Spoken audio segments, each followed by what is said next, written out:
Marin County is currently experiencing a whooping cough outbreak. Yeah, 113 cases just since December, the majority at Tamalpais High School. ABC 7 News reporter Tim Johns tracking the story for us and tells us what you can do to keep your own family safe. Whooping cough, also known as pertussis, is continuing to spread around Marin County. Since December, county health officials say they've seen 113 cases across the county, with 65 of them coming from Tamalpais High School. Typically starts off very nonspecific and very mild with a runny nose. It could be a sore throat or even just some fatigue.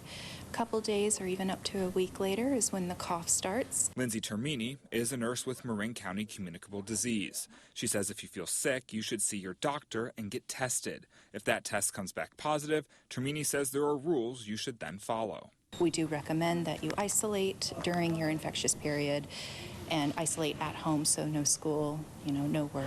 While most cases in the county are tied to the high school, doctors say for teenagers, whooping cough usually isn't very serious. For other age groups, though, like infants, it can be deadly.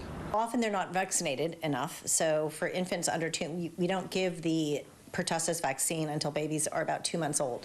So if they were to get this illness before that vaccine, it would be a much more serious illness. Dr. Lisa Dana is a pediatrician at Golden Gate Pediatrics. She says in recent times, outbreaks of whooping cough seem to have become cyclical, with new ones happening about every 3 to 5 years. It's not clear if it's just the efficacy of the vaccine, if it's waning after 5 years and not as strong. County health officials say so far no cases in infants nor hospitalizations have been reported. The Tamalpais Union High School District says while masking isn't required at this time, they're recommending it to anyone with a cough or cold symptoms, taking as many precautions as possible to keep people safe. We're making sure that everyone knows to get up to date on their pertussis vaccine. There's a childhood schedule and an adult schedule. In Marin County, Tim Johns, ABC 7 News.